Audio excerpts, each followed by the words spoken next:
නොදුටු ලොවේ අලුත් තොරතුරු ගෙනෙන හොට් නිවුස් ලංකාව වෙත මේ තැන් ලැබුණු ඉතා විශේෂ පුවතක්.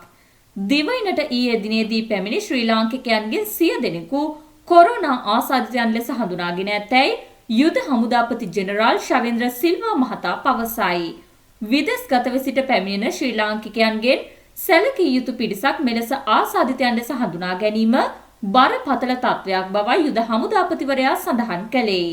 ඊයේ දිනේදී මෙරටින් කොරෝනා ආසාදිතයන් 1867 දෙනෙකු හඳුනාගෙන තිබේ.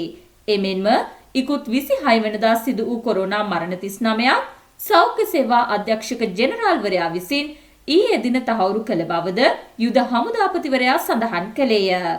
මෙවැනිම උණුසුම් පුවත් ලද මොහොතින් දැනගන්න දැන්ම අපගේ හොට් නිවුස් ලංකා channel එක subscribe කරන්න.